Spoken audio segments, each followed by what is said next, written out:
We will commence. Mr. Jess, can you lead us off? Good evening, everybody. There we go.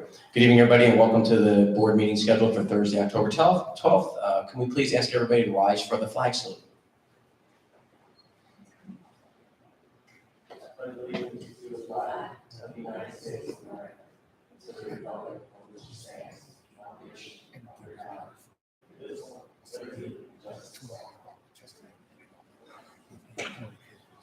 In accordance with the requirements of the Open Public Meeting Act, I would wish to announce that the New Jersey Open Public Meeting Law was enacted to ensure the right of the public to have advance notice of and to attend the meeting of bodies at which any business affecting their interests is discussed or acted upon. Notices announcing the date, time, and place for this meeting were sent to all concerned individuals, associations, and sent to Union County Local Source in accordance with Chapter 231 of Public Law 1975. For roll call, Ms. Stanton? Here. Ms. Kelly? Here. Ms. Erddig? Here. Mr. Colon? Here. Ms. Cohn? Here. Vice President Justice? Here. President Cho? Here. You have a quorum. Thank you, Mr. Jess. Before we proceed to the body meeting, Superintendent Huff and I would like to make a brief statement regarding the terrible tragic events that unfolded the past week. These horrific acts of terrorism over the weekend is a tragic reminder of how our students and families can be impacted by events far from our district. With more anti-Semitic threats being made, it's more important than ever for our board, administration, and staff to focus on meeting the needs of our students. It is a core policy and principle of our school system to be against anti-Semitism or any other form of discrimination. We are committed to providing a safe environment for all of our students. Thank you, President Cho. I just want to reiterate and expand upon your comments as well as my communication to the community yesterday afternoon. Well, to start with, some of you may have been made aware of, we were made aware of potential threats that are circulating on social media for violence against the Jewish community tomorrow. I want to rest assured that I spoke to some police and they informed me that they are not considering them credible threats from New Jersey, but they will have increased patrols in the city.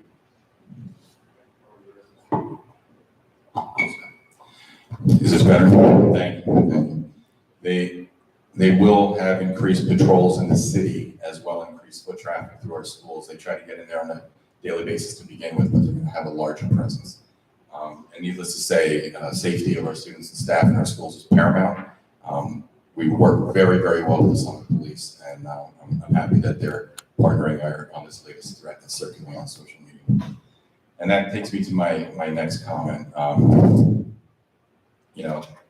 Summit Public Schools, at its core principle, has been building a reputation of inclusivity and belonging in our district. It's part of our board goals. It's part of who we are. It's part of what we say every day. Every student needs to feel as they are welcome, they're valued, they're heard. And as Mr. Cho mentioned, that's how they're going to learn, when they feel like there's a sense of belonging. Part of our theme this year is every student by name, by strength, and by story. And that is so very important to us. Over the last couple of days, we have been hearing from members of our Summit community that the acts of terrorism last week in Israel have left many feeling sad, fearful, and that they're hurting. And that matters to us. It matters to all of us. I want you to know, I hear you, the administration hears you, Board of Education hears you, and we're listening. Summit Public Schools unequivocally denounces anti-Semitism. Unequivocally, we denounce anti-Semitism and any form of racism, discrimination, and hate. There's simply no room for it in our community, no room for it in our schools. I was recently made aware in the last couple of days that our community dealt with situations of anti-Semitism several years ago, but still very fresh in the minds of many.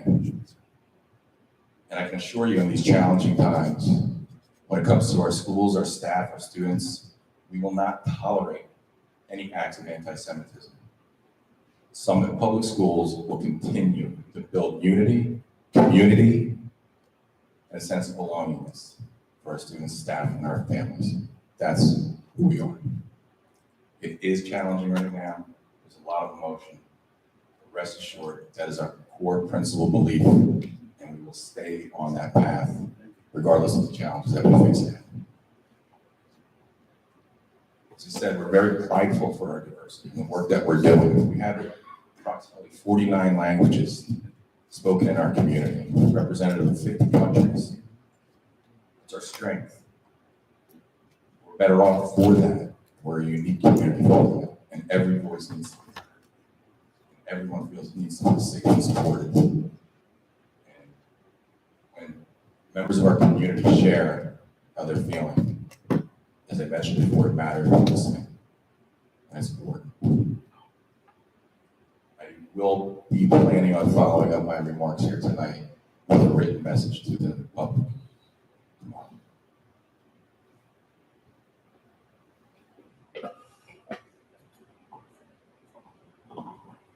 Thank you, Superintendent Huff. We will have our public comment later in the agenda as normal protocol. And now we'll start with the rest of our meeting. And first is the presentation regarding state testing results.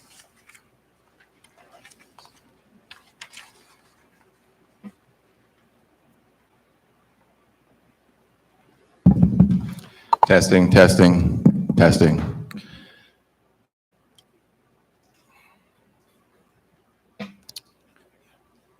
So every year, by statute, the Board of Education has to present the outcomes of our standardized assessment scores. And we do that every year in October. That consists of New Jersey Student Learning Assessment, Access for ELS, and our DLM, Diagnostic Learning Maps. Dynamic Learning Maps, right? Dynamic Learning, thank you. So today we are proud to present our outcomes. The challenges of the pandemic, we went 2 years without standardized assessments, so we're now in our second year of picking back up this practice. And we're very encouraged with the strength and the performance of our students. Here tonight to help share with that is going to be Dr. Cordero, Dr. Marr, and Ms. Babis to review the data of our student outcomes. And these are test scores for 2021-22 school year.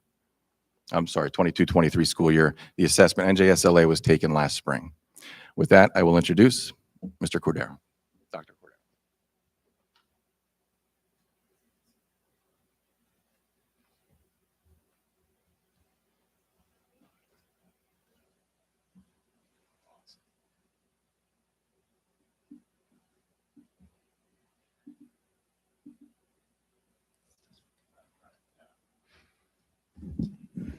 Good evening, everyone. As Superintendent Huff said, tonight we will be presenting the state assessment data for the 22-23 school year. As required by the state, we are asked to report out the results, and I will be presenting on NJSLA, NJGPA as well. Okay. Our first assessment is the NJSLA, which is the New Jersey Student Learning Assessment. It is a standardized state assessment given in grades 3 through 9 for ELA. Mathematics is given in grades 3 to 8, as well as Algebra 1 and Geometry. NJSLA is given in science as well for grades 5, 8, and 11. And all of these assessments are aligned to the New Jersey state standards.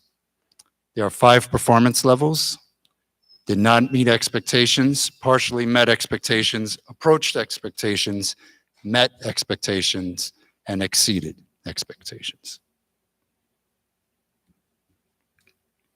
Our first slide is the percentage of students who met or exceeded expectations in ELA in grades 3 through 5.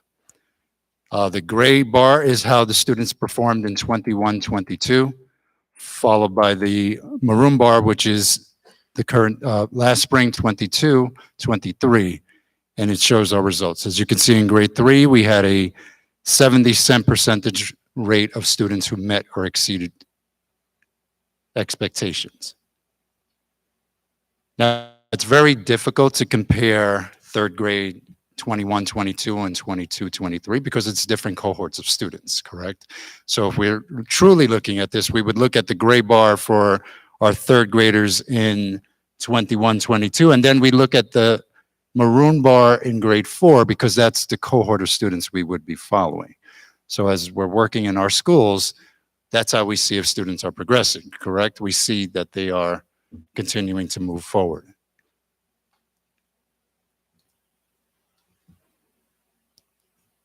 In mathematics,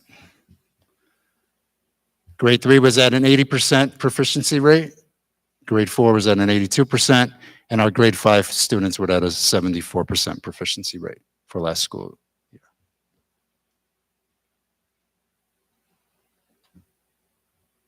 Our next slide is the percentage of students in grades 6 to 9 ELA who met or exceeded expectations. Grade 6, we were at a 77%. Grade 7, 80%. Grade 8, 81%, and grade 9, 82%. Now, I will point out, we see an 83%, we'll see an 80%. That is equivalent of maybe 1 or 2 students. So it's not a major drop. We're like, oh my God, we're down so many percentage points. It just equates to 1 or 2 students when we're doing our calculations.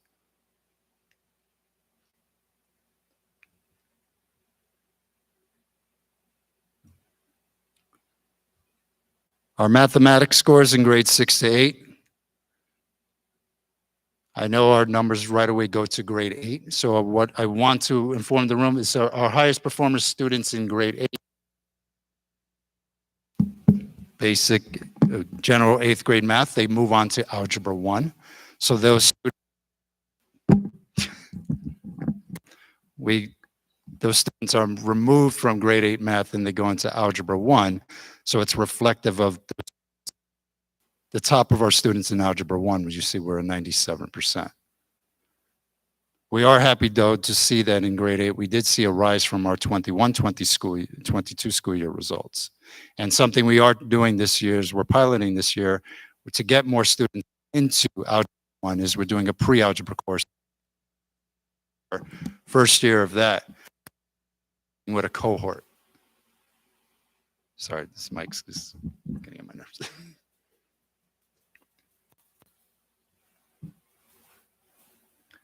One thing I also wanted to point out here that we see the 57% in our grade 6.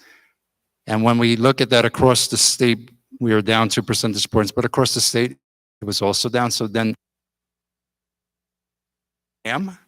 which at times can be flawed. So we just want to make sure.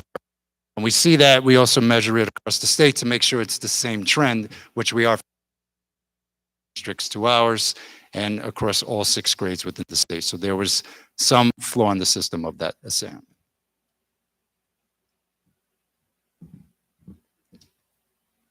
Our next slide is met or exceeded rate in mathematics for Summit High School. So the cohort here, we would follow our grade 8 students who took the exam, who took general 8th grade math last school year are now sitting in algebra 1 to see their percentage rate. So those students from last year are now in algebra 1. And then the students who were sitting in algebra 1 in middle school would have moved on to geometry.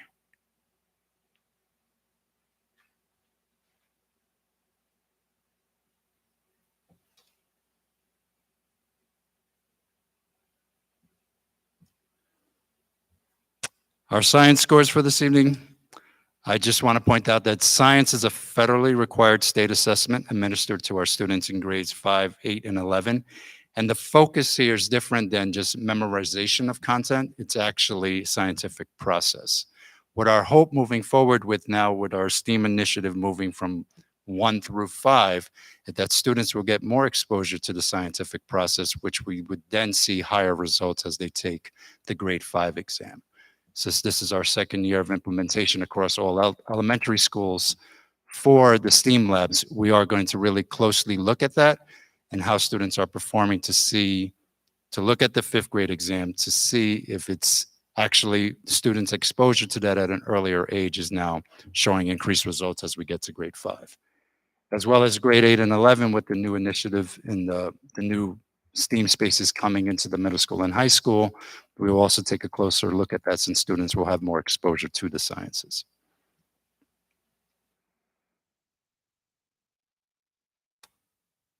Next exam is the NJGPA, which is the Graduation Proficiency Assessment. It's given to our students in grade 11. Minimum passing score is a 725.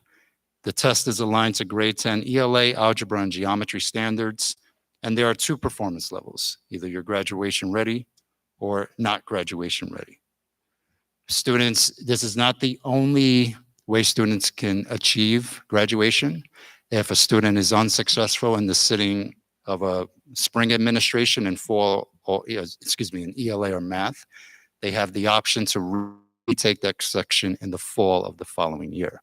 If a student is still unsuccessful, they have two additional pathways which they can also follow to achieve graduation status.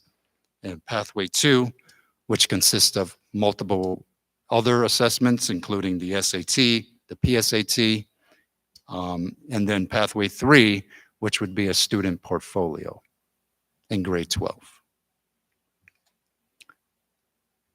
As you can see from this result, we had 96% of our students, our 11th grade students, show a graduation ready rate in ELA, and 84% of our students for mathematics.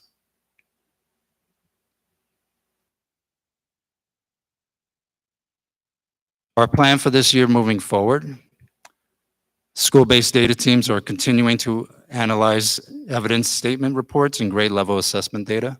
Evidence statement reports just gives us a breakdown of the standards for each test, each question that was aligned to that standard, and how our students performed. So what our schools are doing is they're dissecting this data, disaggregating this data to kind of look at what areas or pockets of standards that our students may need more work with. And then we are tying that to curriculum to ensure we are meeting those standards and meeting it enough for our students to be successful. We have instructional coaches in the elementary schools as well as facilitators throughout the middle school and high school who are working with our administrative teams and teachers with a lens on the curricular needs per school. Teachers are delivering targeted and informed instruction. We're providing differentiated support based on student need. And we're using iReady personalized instructional plans for targeted skills instruction to support differentiation across all grade levels. We're also using iReady as an eligibility criteria for learning workshop, as well as ideas within the elementary world. I know we've heard concerns regarding performance levels pre-pandemic as compared to post-pandemic. We are happy to report that the results presented here are in alignment with results from pre-pandemic scores. We continue to remain consistent at 30 to 35% higher in all subject areas for all grades as compared to the state. This discrepancy dropped to 20%, 10%. We would be really concerned, but we have seen success and we are going to continue that way. That is the conclusion of this portion. Are there any questions from the board?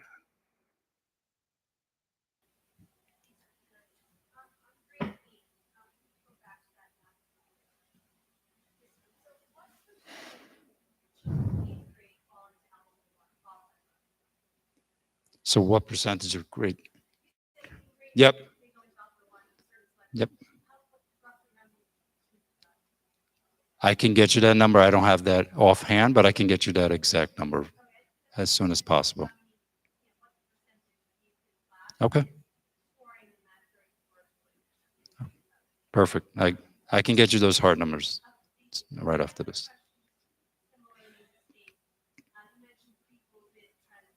Yep.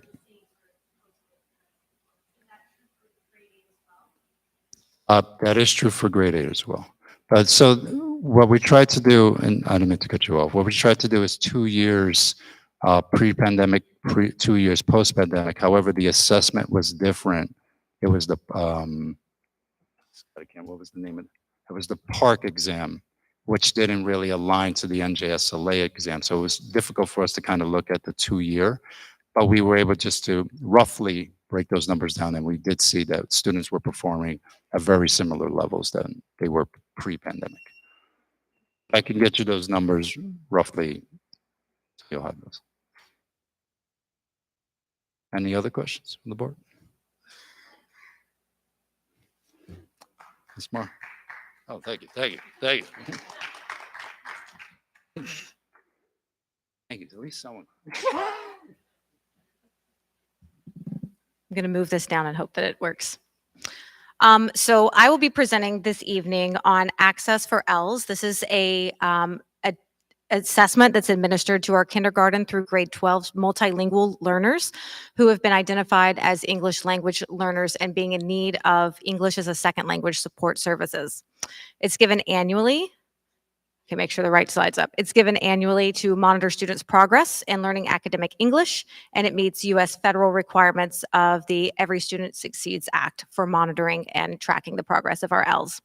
It's anchored in WIDA English Language Development Standards, and it assesses the 4 language domains of listening, speaking, reading, and writing. It measures students in oral language, literacy, and comprehension. And because the scale is very different than you'll see in NJSLA, I want to state that it is a 4.5 required score to exit the program, and that's 4.5 out of 6.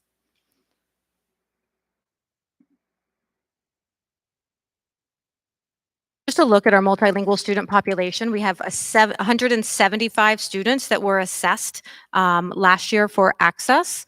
And so this is a breakdown of our students and how long they've been with us. So 9% of our students have been in the program receiving services less than 1 year, 45% 1 year, 16% 2 years, 9% 3 years, 14% 4 years, and 7% 5 or more years. And here you will find a breakdown of the percentage of students that fall into the categories. For ease of reporting and digestion purposes, what we do is we separate it into entering and emerging, which would be a 1 or a 2, developing and expanding, which would be a 3 or a 4, and bridging or reteaching, which would be that 5 or that 6. And as you note, some of the trends that we see within this are that listening, which is a skill that students come across like when they're first listening and understanding the English language, is obviously something that's higher. We do see most of our students in speaking, writing, and their literacy skills leveling in that developing or expanding range. I also want to note that once a student exits the program, they no longer take this assessment. And so this really is a snapshot in time of where our learners are. And it's one of our most highly fluctuating populations. And so this is a snapshot that's consistent of other assessments and other years that we've seen in the past. Any questions from the board regarding these slides? All right, thank you. Yes.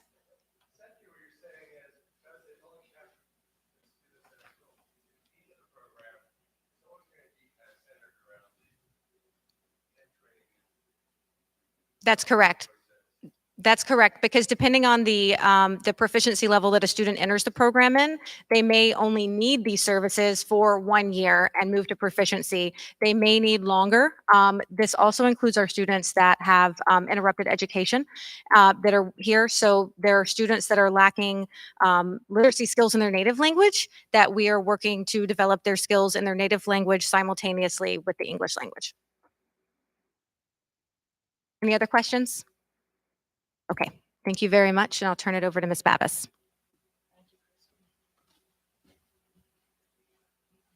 Good evening, everybody. I'm here to talk to you about the Dynamic Learning Map, or the DLM. This is an alternative assessment for our students with the most significant cognitive disabilities. In the spring of 2023, 25 students took this assessment. Some of them were our out-of-district students. Students in grades 3 through 11 are tested in English language arts and in math, and students in grades 5, 8, and 11 are tested in science. These are delivered one-to-one by the teacher and the student and on a computer-based assessment. 64% of students tested were approaching at or advanced in meeting the target in ELA.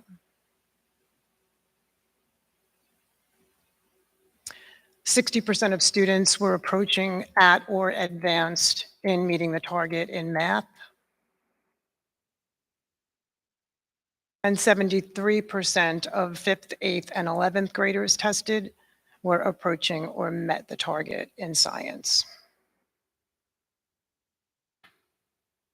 Any questions from the board on the DLM? Yes.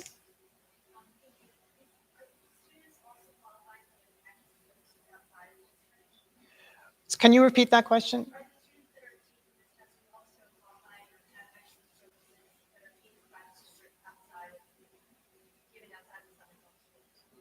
So some of the students who are out of district are students that we send to private schools for students with disabilities, and they're tested in those schools that they attend. They do come up on this, yes. They're included in that number of 25 that I reported earlier.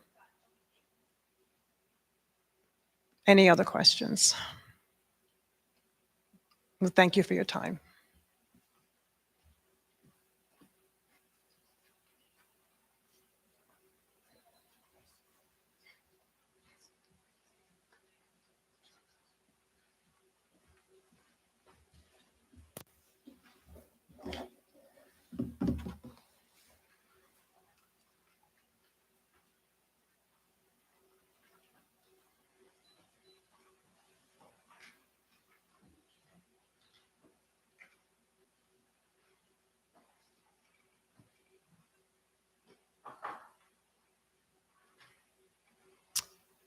Thank you, Joe, Crystal, and Doreen for the presentation.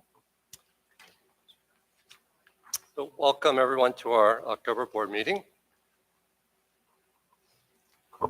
I want to announce that our November board meeting will be held at the middle school auditorium as the high school fall play, Sense and Sensibility, will be on the stage here that evening. And we'll also have our first Meet with the School Board event on Wednesday, November 1st at 7 p.m. here at the high school cafeteria. Parents and students are welcome to attend and meet with Vice President Justice and myself. A notice will be sent out as we get closer to the date. One of the primary responsibilities of our school board is to monitor progress toward our district goals. As part of that effort, I will be highlighting some of the events and programs at our schools that are related to goal achievement as part of my monthly remarks. In an effort to support our district goal around fostering an inclusive community supports mental health, wellness, and social emotional learning within its climate, operations, curricula, and programs, Summit High School hosted a self-care fair yesterday for their school community. The Students Helping Students, the Mental Health Awareness Club's theme this year is You Matter. In keeping with their message, the self-care fair is an initiative to promote health that our mental and physical health are interwoven and should be valued, nurtured, and cared for. The self-care fair provided the opportunity to bring local organizations to our students so they can see and experience the full range of services available to them. Raise awareness, provide community resources, and educate our students, faculty, and staff on integrating mental health and wellness into their daily lives. Both at the school and district level, we will continue to provide support and resources for our students, staff, and families revolving around mental health and wellness. And as I mentioned earlier in our earlier remarks, obviously the terrible, tragic events of the past week reinforce the need to be focused on the social and emotional well-being of our students.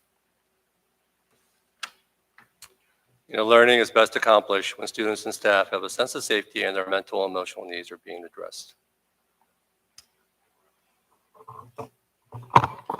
Thank you, Mr. Cho.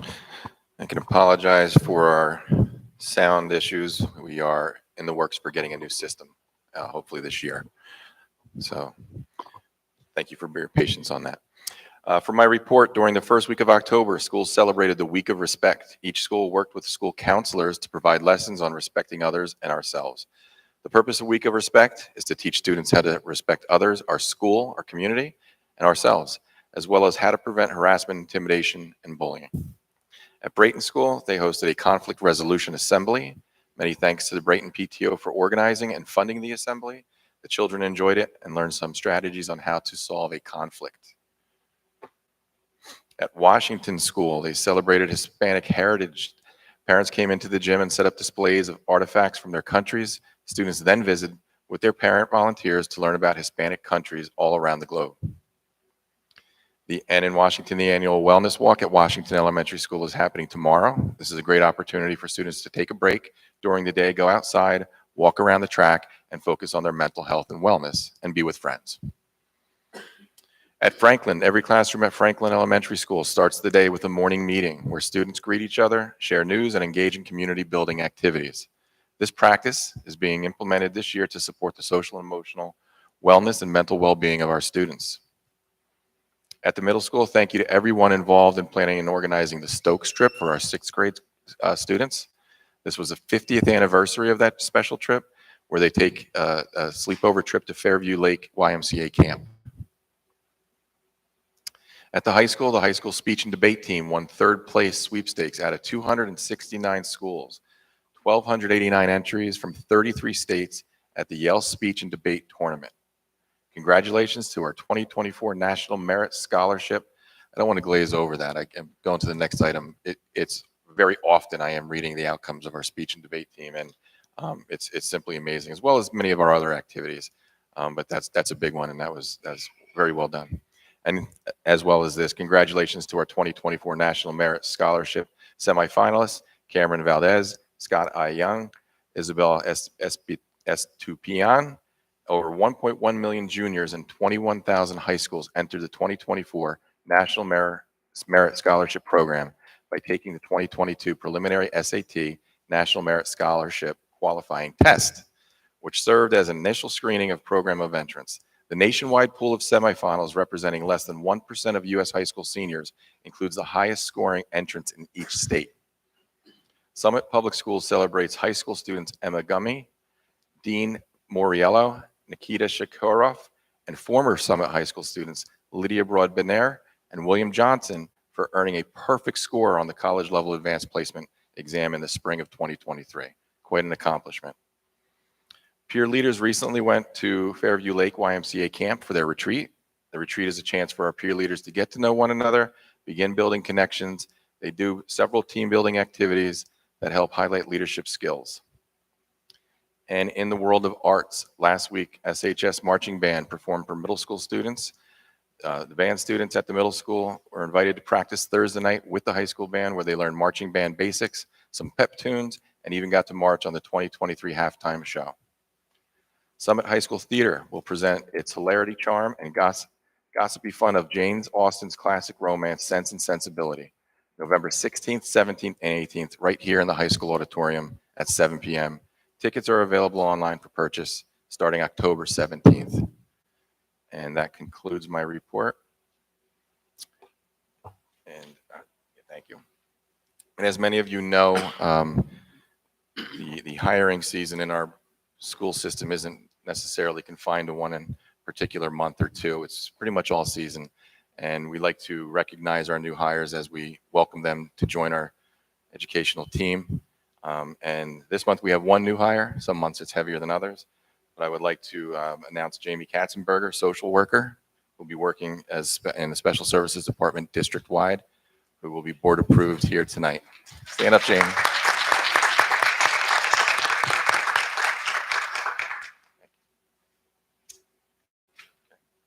have a motion to approve the hire, please.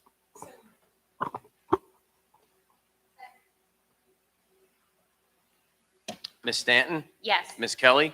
Ms. Erde? Yes. Mr. Cologne? Yes. Ms. Cohn? Yes. Vice President Justice? Yes. President Cho? Yes. Motion carries. Thank you. Next, we have need a motion to approve the HIV report items in sub-item B, C, and D. So moved. Second. Ms. Stanton? Yes. Ms. Kelly? Yes. Ms. Erde? Yes. Mr. Cologne? Yes. Ms. Cohn? Yes. Vice President Justice? Yes. President Cho? Yes. Motion carries. All right, moving on. Now is our turn for the Student Board Representative Report. Good evening, Grace Epstein. Is this?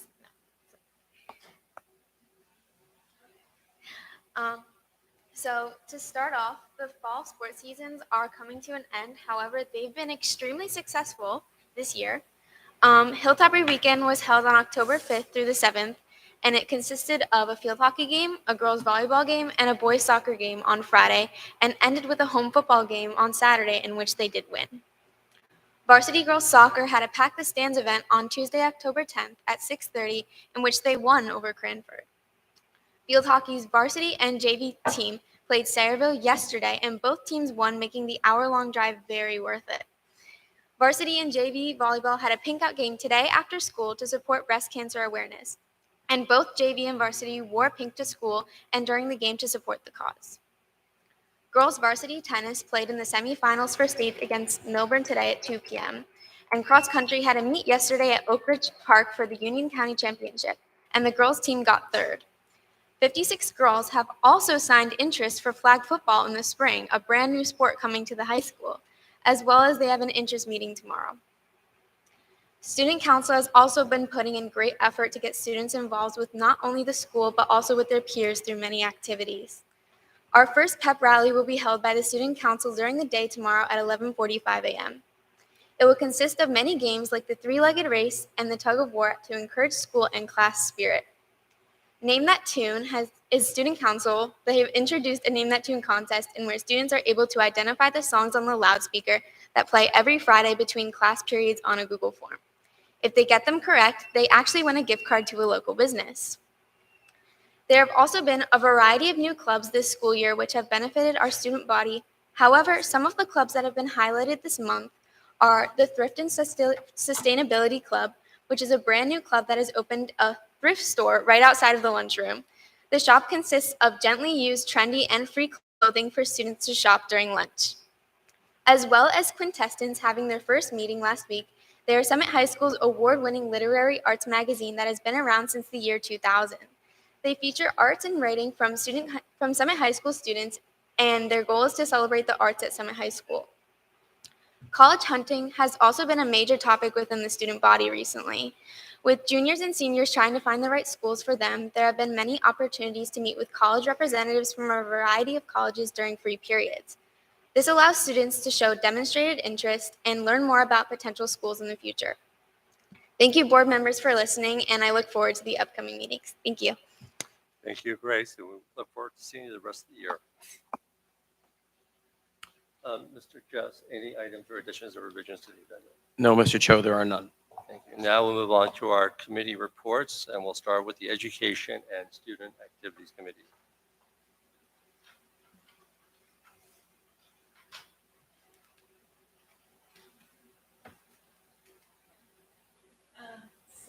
The Education and Student Activity Services Committee met on October 5th at 2023 from approximately 3:30 to 5 p.m., about 90 minutes. In attendance was myself, President Cho, Jennifer Erde, Joseph Cordero, the Director of Curriculum and Instruction, Superintendent Huff, Crystal Marr, Director of Student Personnel Services, and Dan Healy, Athletic Director. We started our discussion with Summit Athletics.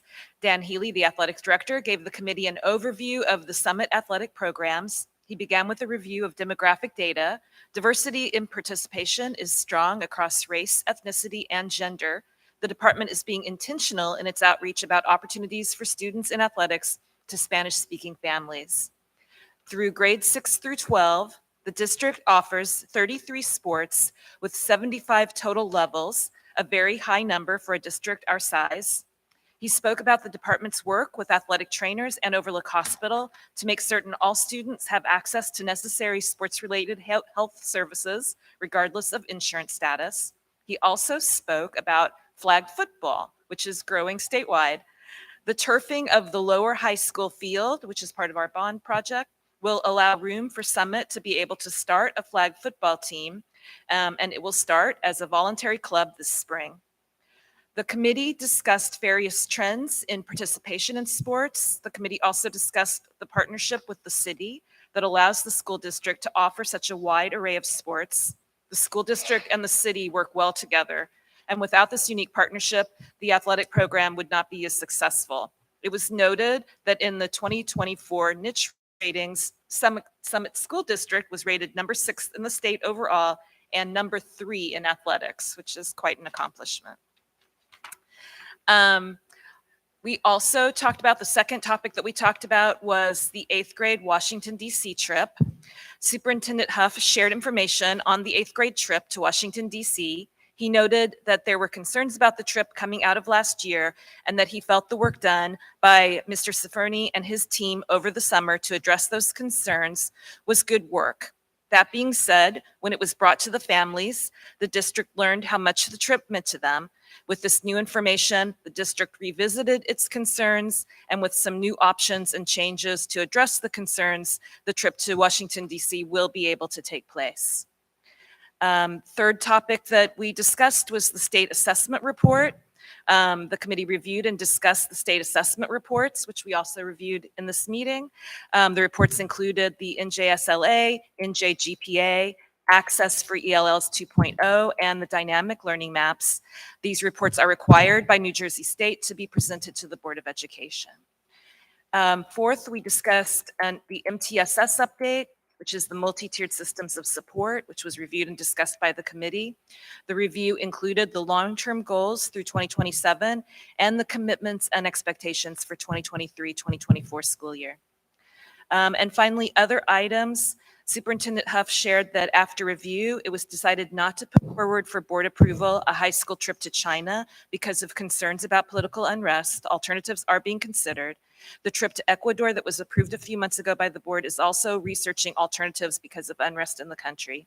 Superintendent Huff also gave an update on the school calendar presentation to the PTO presidents, which happened this week. Recommendations, none at this time. Next meeting will be Thursday, November 9th at 3:30. Are there any additions by the committee? Okay. Any questions from the board? All right, thank you. Thank you. Next will be our Operations Committee report. Mr. Colon. Thank you, President Cho. The Operations Committee met on October 4th at 3:30. The meeting lasted a little over an hour, 70 minutes. In attendance from the board, myself, Walida Justice, and Kelly Stanton. From the administration, Derek Jess, Kathy Sarno, and Superintendent Huff. We covered a few items, starting with the Investing in Our Future Facilities Initiative. We were informed by the business office that those projects that have been approved with approved bids are proceeding as planned. There was one part of this project which was mentioned earlier in conjunction with the flag football program, the lower high school field renovation. The bids have been solicited for that project, have not been reviewed and discussed in committee yet, but there will be a recommended action from those bids presented at an upcoming board meeting. With respect to the pending projects, the business office and the lower high school field, the business office has been coordinating with various sports organizations, including Summit Softball and Baseball, to ensure that the field renovations will yield benefits to both the district and the broader community programs. One new project that has arisen and that will be undertaken before the winter is replacing the heating unit in Muller's Gym in the middle school, and the cost for replacing that unit is approximately $17,000. The committee then moved on to discuss financial matters, audit items, etc. We discussed expense levels and trends through the first quarter of this fiscal year. The business office noted that there are certain expenses running slightly above budget. However, at this time, they do not foresee those expense trends posing any material risk to the 23-24 budget. One pending expense-related item that was discussed and presented for approval in today's board meeting is a daily compensation rate for school nurses who attend overnight school trips. A daily rate of $450 has been proposed by the business office, and this rate is based on the daily nurse rates of other school districts and private organizations. And as you'll hear from the policy committee, we have modified our policy with respect to nurse attendance at school events and overnight school trips. Regarding the fiscal year 2023 financial audit, the business office reported very simply that the committee, that the audit is proceeding on schedule and as planned. Maintenance reports. The business office presented two fiscal year 24 maintenance reports that are required by the county and state, M1 and CMP reports. These reports include maintenance cost estimates for each school district building. When adjusting for an accounting change, the cost estimates within the reports are consistent with historical expense levels, as well as the amounts included within our current fiscal year 2024 budget. Other matters, we did discuss a few transportation challenges that arose at the beginning of the school year related to pickup and drop-offs at buildings, as well as out-of-district student busing. And happy to report that these challenges have been successfully addressed. Also happy to note that the administration is attentive to these challenges. And so thank you, team, for staying on top of these issues. Recommendations. Approval of the $450 daily rate for school nurses, approval of the two maintenance reports previously referenced, and a third item, which I did not mention because it falls into the no-brainer category of approving to accept a $30,000 grant from the state for an employee wellness program that will be administered for the educators and staff of Summit by a firm, US Wellness. And so that will obviously be a benefit to our employees. And given that it's free to the district, we will do that. Next meeting, November 8th, 2023 at 4:30 p.m. Committee members, did I miss anything? Okay. Board, any questions, thoughts? Michael, just what were the other expenses that are trending higher than anticipated outside of the nursing expenses? The primary expense that we discussed was substitute teachers. And so that trend is higher, and that actually is related to a change in the sick day law, which is state mandated. And so again, we talked about that line item potentially being higher this year due to the state change. But the business office at this time did not believe that was going to be an issue to the overall budget. And Mr. Jess, you can correct me if I'm wrong on that statement. You are correct. Thank you. All right, next we will move on to our policy committee. Vice President Justice. Thank you, President Cho. The policy committee met on Wednesday, October 4th, from 3:30 to 3:51 for 21 minutes. In attendance, myself, board members Jennifer Erde and Eileen Kelly. Administration in attendance were Superintendent Huff, Robert Gardella, and Kathleen Murphy. Discussion items. Policy 1120, management team internal change. The internal change to the policy is an update to the titles and members of cabinet and change administrative counsel to principal counsel. Regulation 2340, field trips internal change. This internal change to the policy is a minor language change. Change G6 from will require to may require the presence of a school nurse, allowing the district the flexibility to determine whether it's necessary to send a school nurse on field trips that are out of the country. Policy and Regulation 3432 and 4432. Sick leave abolished. Policy and Regulation Guides 3432 and 4432 should be abolished and replaced by Policy and Regulation Guide 1642.01. Policy and Regulation 5116. Education of homeless children and youth revised. Revisions in administrative code require updates to this policy, requires enrollment for up to 2 school years of students who were made homeless and forced to move out of the district as a result of a natural disaster or terrorist attack. Also, there's a revision of the term homeless child to homeless child and youth. This term has also been updated throughout Policy and Regulation Guides 5116, and Policy and Regulation 5116 is strongly recommended. Policy and Regulation 5460.02, Bridge Year Pilot Program abolished. Policy and Regulation Guides 5460.02 should be abolished as students are no longer eligible to elect to participate or are currently participating in a Bridge Year Pilot Program after June 30th, 2023. Committee recommendations: first reading of Policy 1120, Regulation 2340, Policies and Regulation 5116, abolishment of Policy and Regulations 3432, 4432, 5460.02. Second reading of Policy and Regulations 1642.01, sick leave. Our next meeting will be Wednesday, November 8th at 3:30. Does the committee have anything to add? Do board members have any questions? Thank you. Right, thank you, Vice President Justice. And now we move on to our Communications Committee report. Thank you, President Cho. The Communications Committee met on Tuesday, October 3rd at 12 p.m. for approximately 45 minutes. Committee members in attendance were myself, Melanie Cohn, Eileen Kelly, and from the District Cabinet, Superintendent Scott Huff, Maureen Callender, and Doug Orr.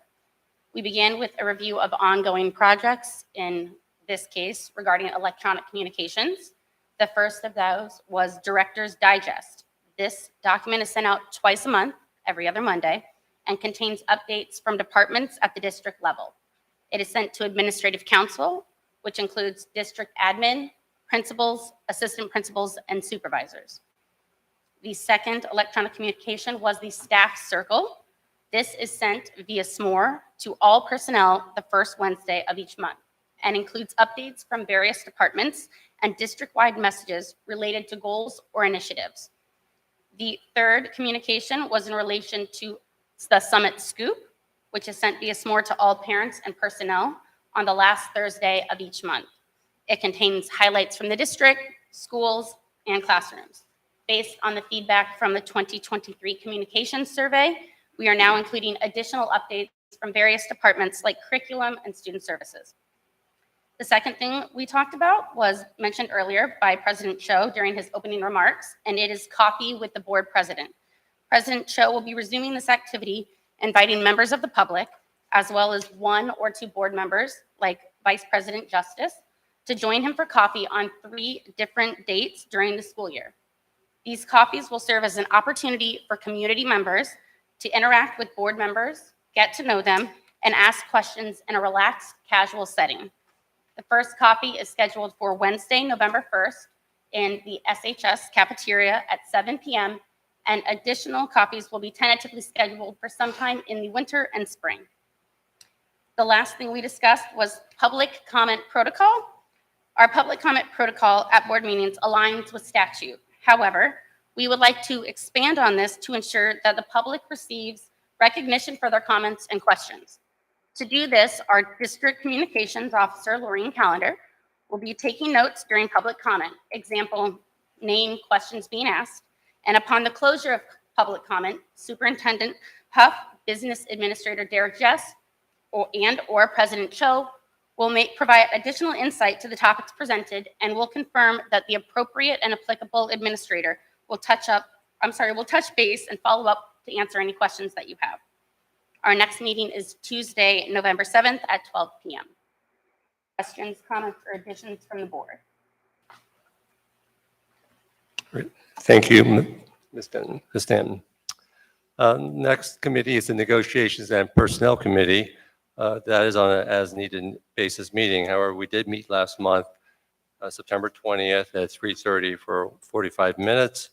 Committee board members Jen Erde, Michael Colon, and myself met with Superintendent Scott Huff. And while there were no negotiation-related items, but he did update us on a number of confidential personnel matters as we enter the school year. So next would be any liaison reports from board members involved with other organizations. Yes, I was attending the SCF meeting on Wednesday, September 20th at 8 p.m. The length of the meeting was 1 hour and 24 minutes. It was SCF's first meeting of the 23-24 school year, where they welcomed new board members and proceeded to have their audit report presentation by Jim Wood, CPA, for the 22-23 school year. I'm pleased to report that that audit went smoothly, and everyone was very happy with both the process and the outcome. To help get their new school year up and running, each committee for SCF gave an overview of what their roles were, as well as their goals for the coming school year. The fall donation drive is underway, and as of September 20th, they had acquired $55,000 in donations thus far. Last year, their grand total was $70,000 for the membership drive, so they were hoping that by our next meeting next week, that there was an additional donation happening. Preparations for beginning Tuesday are well underway, and they're excited about that, as well as the variety of communications that will be going out about all of the events planned for this year. Spring for Excellence is scheduled for March 3rd 2024 at the Elks. So they want to make sure everyone marks their calendars now for that lovely event. And as everyone is probably well aware, October 15th, which is right around the corner, is the deadline for the fall grant cycle. And so far, SCF is very pleased with the number of grants that have come in. Their next meeting will be next Tuesday, October 17th at 8 p.m. in the middle school library, where Superintendent Huff will be joining us. Very good. Thank you, Ms. Stanton. Now move on to our public comment portion of the agenda. Public comment. So, Mr. Jess, if you can just provide a quick summary of the guidelines for public comment before we start. Yes, thank you, President Cho. Good evening, everybody. Anyone wishing to speak shall first seek recognition by the presiding officer. Please come to the microphone and state your name and address in a clear, audible tone for the record. Please direct all your comments to the board president and not an individual member of the board. And please remember to conduct yourself with decorum and respect when speaking and addressing the board. Unless additional time is granted by the board president, please keep your comments to 3 minutes or less. In addition, please note that this portion of the meeting is for public comment and not meant to be a back and forth. Board members and administration will not respond to questions or comments at this time. However, information will be provided by the appropriate individual as soon as possible. Thank you, Mr. Jess. So we'll have the public comment in normal practice. It's two different sections. The first is for public comments for items on the agenda. And so just like to speak, does anybody have a public comment for items on the agenda? All right, so we'll proceed for public comment for items on the agenda, not on the agenda. Sorry. My name is Avi Friedman, 34 Hartley Road. I'm the father of 3 Summit High School graduates and 1 current Summit High School student in the 10th grade. First, I'd like to say thank you, President Cho and Mr. Hoff, for your statements earlier this evening. I think I may be one of 2 interested parties who actually heard them. I appreciate your commitment to standing up for anti-Semitism, and I thank you, Mr. Huff, for your commitment to sending out another email on this subject. Unfortunately, after listening to your statements, I feel that there's still something missing. I'm not sure you completely get it. The attack on Israel last Saturday killed 1,200 Jewish people. As a percentage of the population of Israel, that would be the equivalent of over 40,000 Americans being killed in a single terrorist attack.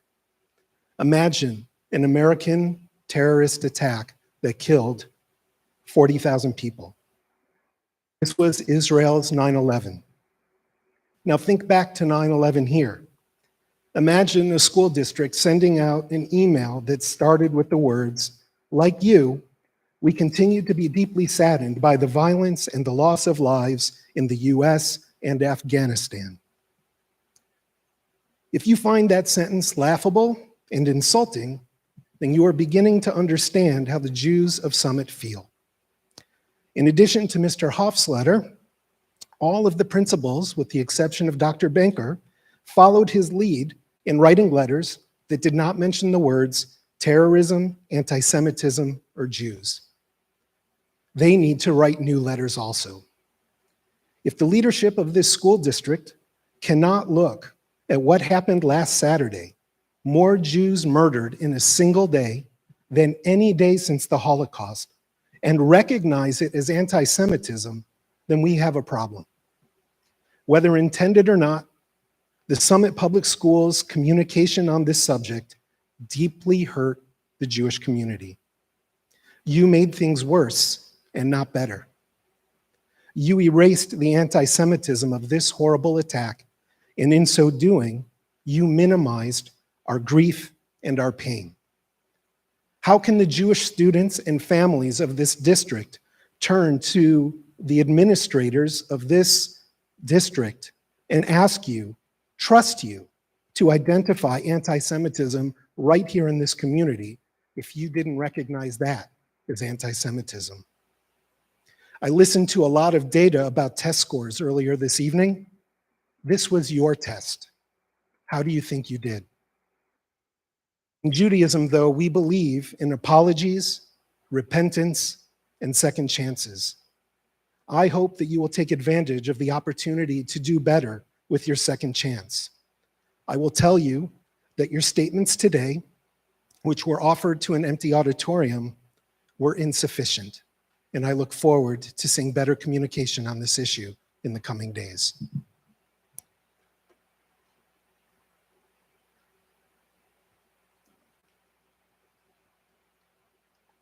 Go ahead. Doreen Markowitz, 26 Windsor Road.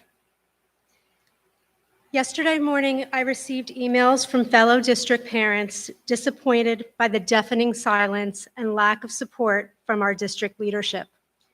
You see, it had already been 5 days since the horrific terrorist attacks, and unlike many neighboring school districts who were emailed when school returned on Monday, all we had heard from the Summit School District were crickets. Most on the thread agreed to write to Superintendent Huff, urging him to make a public statement of support on behalf of the district, denouncing both anti-Semitism and terrorism. And many feared that it was unlikely a statement would be made unless the parents demanded it. Now, while I appreciated the parents' effort, I didn't send an email myself. After all, if I have to ask for a statement of support, then how much weight does it really hold? Thank you. Nevertheless, thank you for sending a statement yesterday and for your comments earlier in the meeting. I look forward to reading the updated email tomorrow. I've been a member of the Summit School District for 13 years, and the only other time I've spoken before the Board of Ed was in 2018 when swastikas were found in the bathrooms at the middle school. And then, too, the initial communication from the district was woefully inadequate. The symbol of Summit is the beacon of fire, a warning of great danger. But it can also be seen as a beacon of light, a source of truth and aspiration. The anemic, diluted letter about the horrific attacks against Israel were neither. In what I can only assume was a misguided attempt to be apolitical, the message instead spoke volumes. I'm glad you were, quote, saddened by the violence. I am too, but you should have also been horrified by the brutality of the terrorist attacks. I'm glad you unequivocally condemn racism and hatred. I do too, but you should have also been disgusted by the acts of anti-Semitism.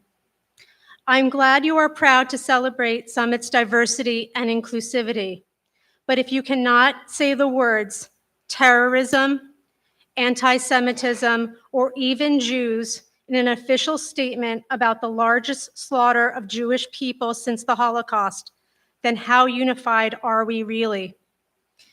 The message was an opportunity to be both a beacon of fire and a beacon of light.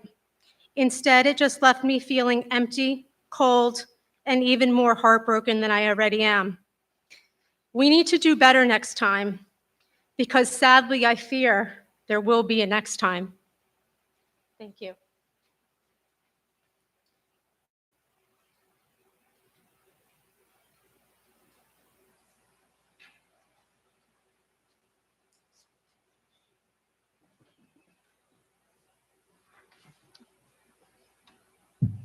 Hi, I'm Rachel Frank.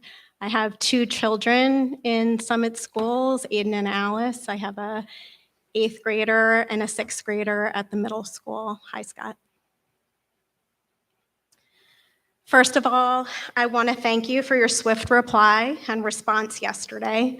It really means a lot that you always have an ear available to listen to Summit School families and truly encourage dialogue and communication both ways, from central office and the Board of Ed to families and vice versa. We are all so lucky to have an arena like this where we feel safe to speak our minds. Many in this world, and even in our own country, are not so lucky. So in the theme of open communication, I speak on behalf of myself and others to express that the statement sent to families yesterday was missing some very key important words and terms.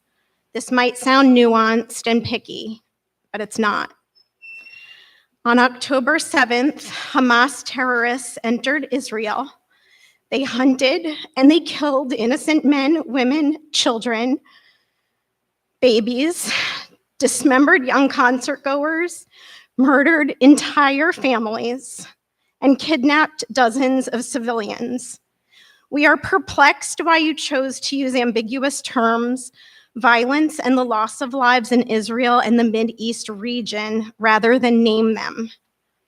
We know who did this, the Hamas terrorists. We know who the intended victims were, Israelis and Jews. We understand the concern about discussing these terrible events that are so uncomfortable to even think about, let alone address our Summit School community about, and it might have felt easier to use broad, impersonal language, but however, it diminishes the gravity of the situation as well as the immense pain felt by our community. On October 7th, Jewish people were hunted down in their homes and slaughtered, captured, and raped only because they're Jewish. People might ask themselves, why do we need to address a horror halfway around the world here in Summit? Simply put, because people in our community are mourning in ways we have not since the Holocaust. We are scared that bad things can happen to us here too, and we don't feel heard. This past May, the Anti-Defamation League published that anti-Semitism in New Jersey is at an all-time high. A few years ago, we had issues here with swastikas and hate messages in our Summit schools. Our synagogues, the JCC and Temple Sinai, have dealt with cyclical threats and warnings. We always have armed guards at our synagogue events and at our children's own bar and bat mitzvah services. Simply put, there are indeed bad people out there targeting Jews. We need our community's support now more than ever. The messaging needs to be explicit that anti-Semitism has zero tolerance here, just like how you openly address racism, sexual orientation, discrimination, and bullying. I fully encourage you to meet with religious community leaders before sending your next updated communication. I believe it would be helpful for all. Thank you for this forum and for listening.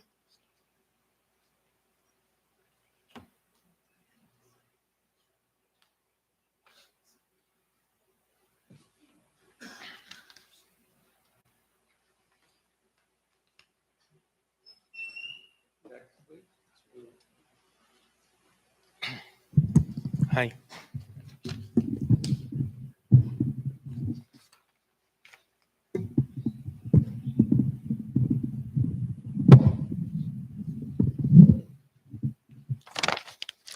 Hello, can you hear me?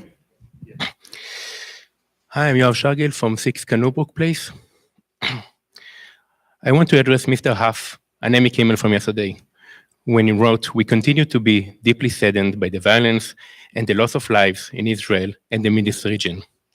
This language is void of emotion and flattens the experience and feelings of Jewish people worldwide who experienced on Saturday the worst day for our people since the Holocaust. A failure to acknowledge that and only then speak about tragic implications to the broader region seem tone deaf. I wouldn't refer to children being beheaded as violence, just like how I'm sure no one would refer to 9/11 as a planned accident. It's not Mideast region. It was an attack on a sovereign country, just like how I'm sure no one would refer to 9/11 as an event being transpired in North America. I want to quote President Biden in his address to the nation on Tuesday afternoon, and that's some of the things that he said. You know, there are moments in this life when the pure evil is unleashed on this world. The people of Israel lived through one such moment this weekend. More than 1,200 civilians slaughtered, not just killed, slaughtered in Israel. Among them, at least 27 American citizens killed. Parents butchered using their bodies to try to protect their children. Stomach-turning reports of babies being killed, entire families slain. Infants in their mother arms, grandparents in wheelchairs, Holocaust survivors, abducted and held hostages. Hostage whom Hamas has now threatened to execute in violation of every code of human mortality. But sadly for the Jewish people, it's not new. This attack has brought to the surface painful memories and scars left by a millennia of anti-Semitism and genocide of the Jewish people. So in this moment, we must be crystal clear. There is no justification for terrorism. There is no excuse. Those were only some of President Biden's words. So words matter. And this violence isn't mere attacks. It's a brutal terrorism at its worst. A time when US leaders are showing a rare bipartisan consensus and together with other world leaders are calling things as they are, unprovoked slaughter of innocent civilians, words matter. Lack of words matters even more. My daughters learned in this school system how to be an upstander. That was a chance to demonstrate also how to be an upstander and call out that acts against humanity are unacceptable. Thank you. Is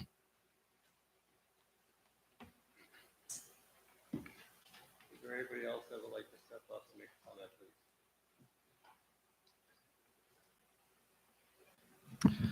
please? My name is Alex Lefkoff, 39 Lowell Avenue in Summit.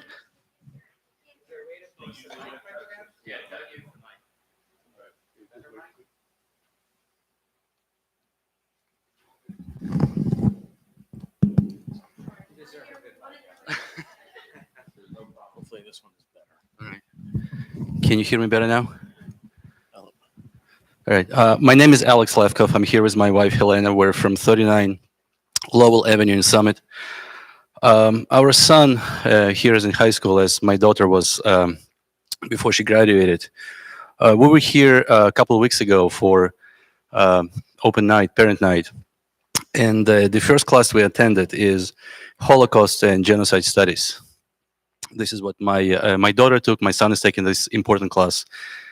And the first slide in that presentation that the teacher provided to us, I just opened it up. The opposite of good is not evil, but indifference.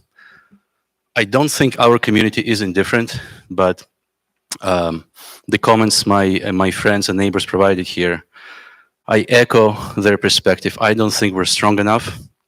Our response, our public response to the tragic events in Israel, we're not strong enough. We were not indifferent, but we teach our students and our children not to be indifferent. But I think we need to be stronger in condemning what just happened, what we just witnessed. Thank you.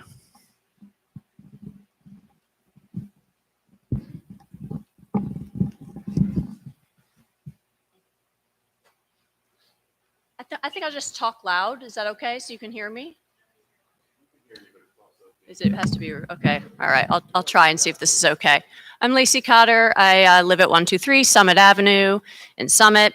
I think it's important to note that my ancestral homeland is not Israel, that my chosen faith is not Judaism, but I was deeply, deeply disappointed in the slow-footed and lukewarm response from your administration. I have a couple of questions that I know you can't answer now, but that I think are worthwhile to think about.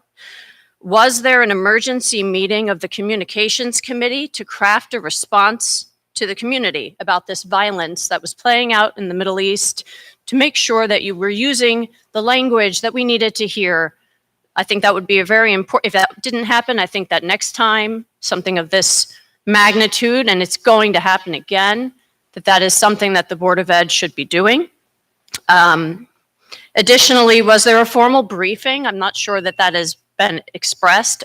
A formal briefing with the teachers on how to discuss this with the student body, on how to talk about what is in the news and what their friends and families and themselves are going through.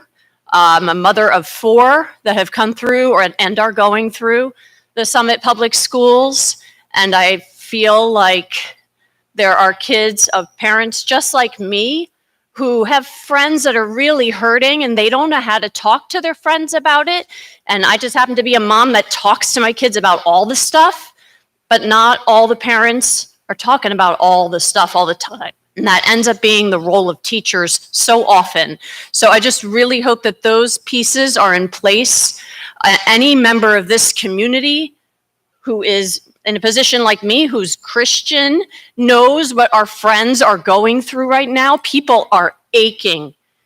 They don't know how, the fact that people have had to come and talk here tonight to you, that they have to bear that burden. Like, I'm here because I want to bear the burden for them.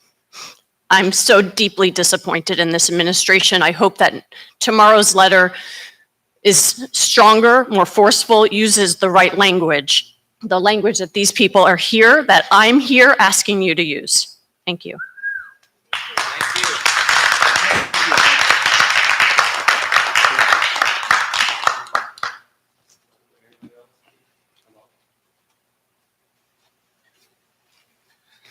Hi, my name is Nava Solomon. I have 2 children, Noah and Shai. They're students in the middle school and at Washington Elementary. I am an American Israeli. I'm here to stand next to other Jews, Americans, and Israelis who are outraged by what has happened in Israel. I'm here because the silence around us has been both palpable and heartbreaking. And I want to give strength to those cries that are not being heard. I think the real issue isn't what you wrote in the letter. It was what wasn't written. I want it to be clear. I think it is important to offer support to all of Summit's residents, no matter what their religion or background. Babies are babies, no matter which side they are born on. What was missing, and what I found personally offensive, is the lack of strong condemnation of Hamas. There should have been an unequivocal statement of support for Israel. Summit residents need to be assured that anti-Israel, anti-Semitic, and anti-American statements will not be tolerated. We're seeing what's happening at NYU and at Harvard, and it doesn't start in college. It starts in elementary schools. It starts now.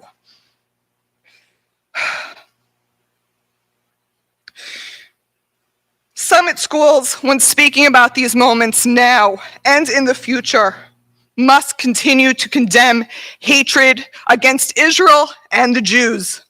No equivalent statements can be made. There are no comparisons to be made.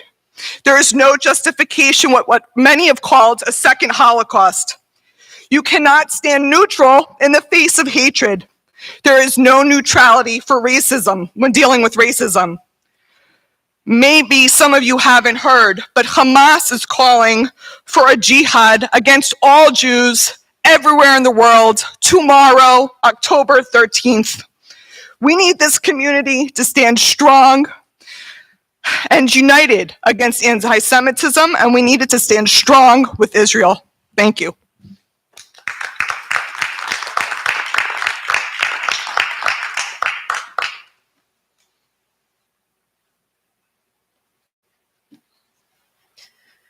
My name is Jody Friedman. I live at 34 Hartley Road. I am a resident of Summit, and I am speaking as a Jewish member of the faculty of Summit High School and on behalf of some of the many Jewish teachers and staff members in the district.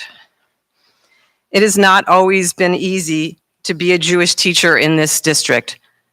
I have found myself trying to explain, for instance, why it's problematic to have teachers decorate their classroom doors for Christmas each December, and Jewish students have to walk through those doors and feel unwelcome. But I don't think I've ever had as difficult a week as a Jewish teacher in the school as I did this week. For 5 days, while my heart was breaking and I put on my game face for my students, I waited in vain for any administrator to say anything to me at all, to ask me how I was doing, to see if I needed support. I finally had an administrator say to me today, "How are you doing?" And I said, "I'm just trying to hold it together and get through my day." And that was the entire conversation. I wish I felt like anyone understood what we're going through, what it's like to try and sit up there and teach our lessons while our hearts are breaking inside. I don't feel heard and I don't feel supported.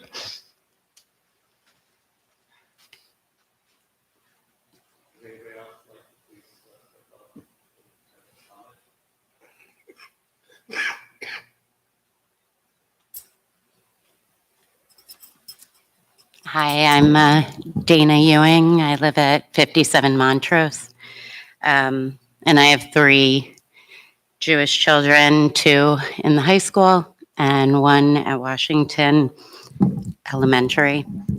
I just wanted to say, and I had written a letter earlier, that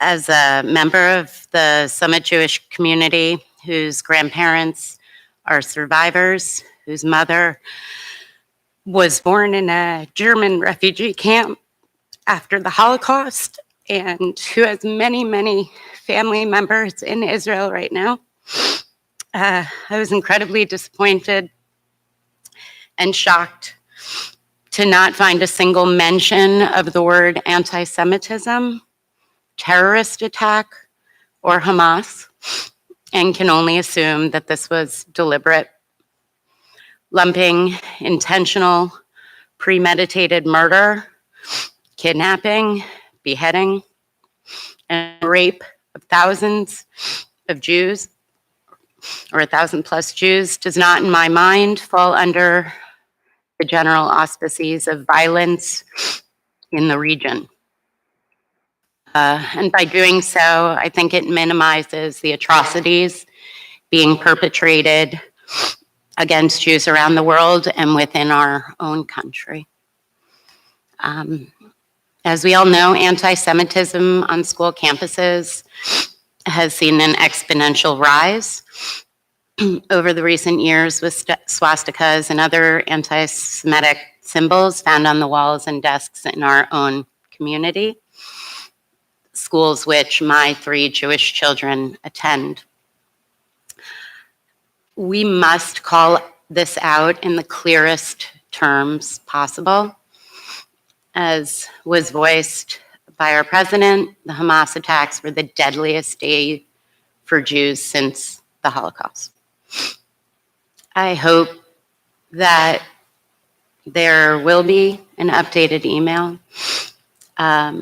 that will call for an end to anti-Semitic hate and terror, and express that this type of hate has no place in our community.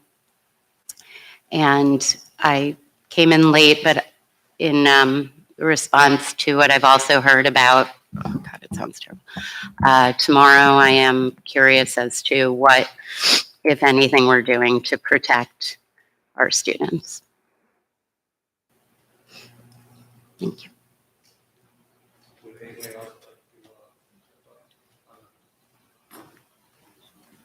Hi, evening, everybody.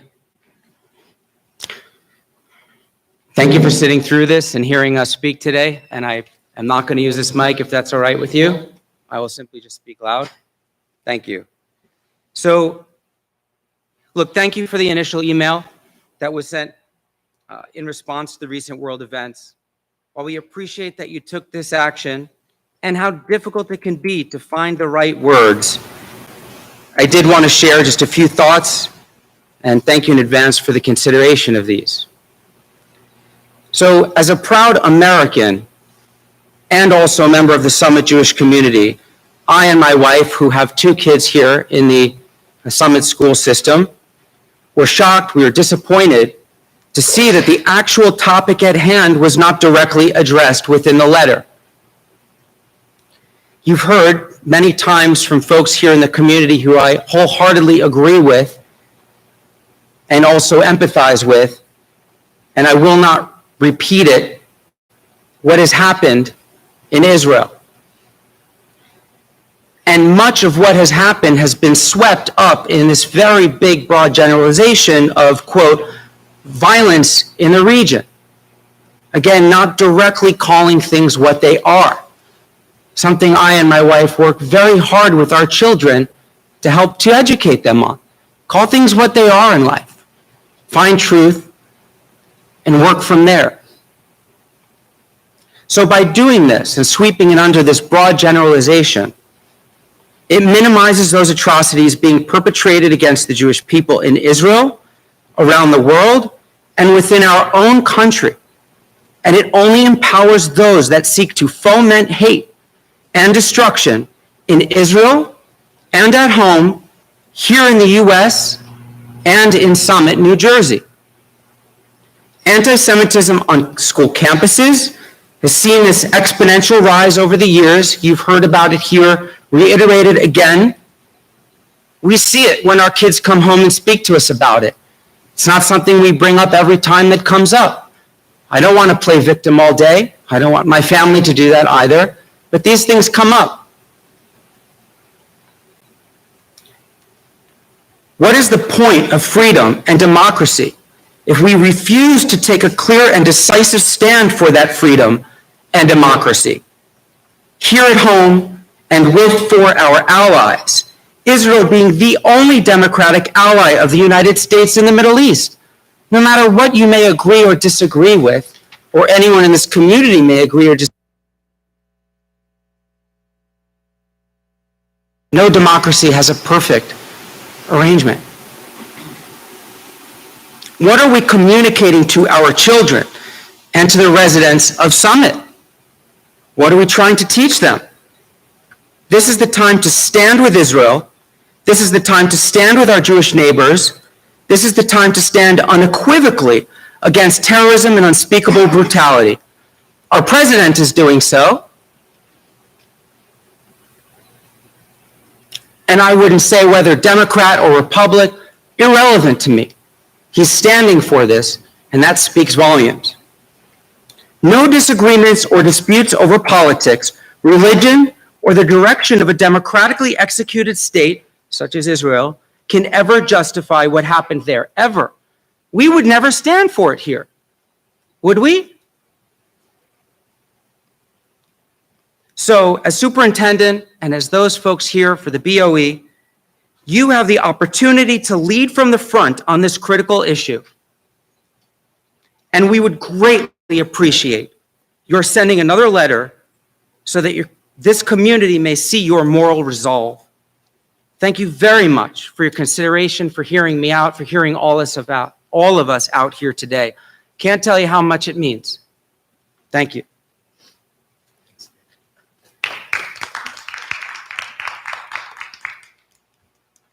Is there anybody else that would like to come up?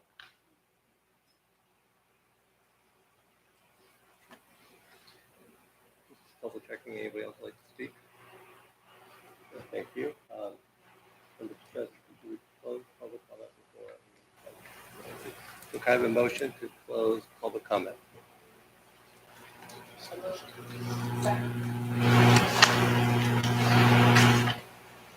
All those in favor? Aye. Any opposed? Motion carries. Thank you, everyone, for coming down to speak. I realize it was not a pleasant thing. Trying to hear you.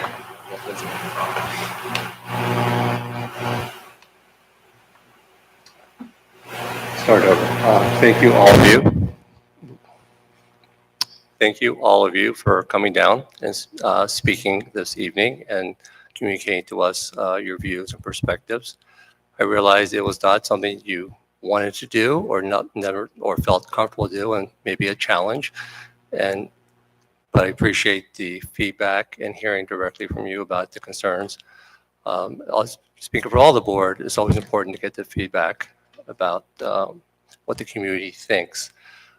You know, I will speak for the board or myself in the sense that, you know, with so much of the noise that's been going around public education the last 5-10 years, you know, we've been focused on in the classroom, the kids in the school system, and trying to avoid, frankly, to being caught up in the controversies that you see in the headlines throughout the nation the past 3 or 4 years around public education, and focus on what's best for the kids. I realize in some respects that may be a myopic view and kind of not taking into account when something of totally unspeakable nature happens that's beyond the normal course of business that we've been dealing with here in the United States. So I appreciate the feedback about, you know, what you think is our failures to communicate, but I would like to stress that I think, you know, what is the actions of the schools, or how do we conduct ourselves, and how are we, what sort of atmosphere are we creating for our children every day? And while we sort of, you know, talk about the lofty goals, I think hopefully all of you realize that on a daily basis, our focus is on the education of the kids and promoting an atmosphere that it does not tolerate in any way, shape, or form any form of racism, anti-Semitism, discrimination in terms of how we conduct ourselves. Realize that the actions also need to be matched up by words, and that's something there's no playbook on how to address things that sort of happen that you would never thought would have been possible. But I realized that we need to hear the feedback, and we will take it into account and do our best going forward.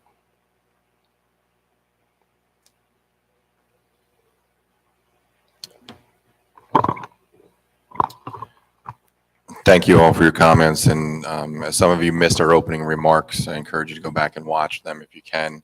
I just wanted to share that I did reach out to Rabbi Friedman this afternoon and do want to have a meeting when we agreed to meet. And one of the suggestions was to have that meeting before the next letter goes out. We haven't tried to coordinate that schedule yet. So although I said tomorrow, which is the goal, I need to speak with Rabbi Friedman about the schedule of when we can get together and be thoughtful about this and not hasty. So I had reached out to him prior to this meeting for that meeting because I thought it was important. So I want to share that with you here now. Thank you.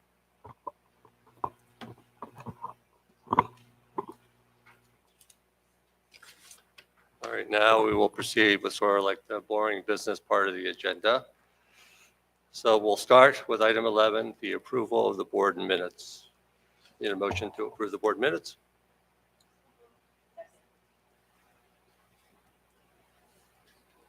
All those in favor? Aye. Any opposed? Any abstentions? Motion carries. All right, next item is the curriculum instruction and program, items A through C, is noted on the agenda. Motion to approve? Second. Ms. Stanton? Yes. Ms. Kelly? Ms. Erde? Yes. Mr. Cologne? Yes. Ms. Cohn? Yes. Vice President Justice? Yes. President Cho? Yes. Motion carries. All right, moving on to item 13, finance, agenda items A through L. Motion to approve, please. Motion. Second. Ms. Stanton? Yes. Ms. Kelly? Ms. Erde? Yes. Mr. Cologne? Yes. Ms. Cohn? Yes. Vice President Justice? Yes. President Cho? Yes. Motion carries. Next item is school board operations, agenda items A through H. Second. Ms. Stanton? Yes. Ms. Kelly? Ms. Erde? Mr. Cologne? Yes. Ms. Cohn? Yes. Vice President Justice? Yes. President Cho? Yes. Motion carries. Then personnel, items A through Z. Motion to approve? Second. Ms. Stanton? Yes. Ms. Kelly? Ms. Erde? Yes. Mr. Cologne? Yes. Ms. Cohn? Yes. Vice President Justice? Yes. President Cho? Yes. Motion carries. Then last item, business item is policy. First items noted as the first and second reading, as noted in the policy readout. Motion to approve? So moved. Second. Ms. Stanton? Yes. Ms. Kelly? Ms. Erde? Yes. Mr. Cologne? Yes. Ms. Cohn? Yes. Vice President Justice? Yes. President Cho? Yes. Motion carries. And before we adjourn, I just would like to again remind everyone that our next meeting will be at the middle school auditorium, November 16th at 6:30 p.m.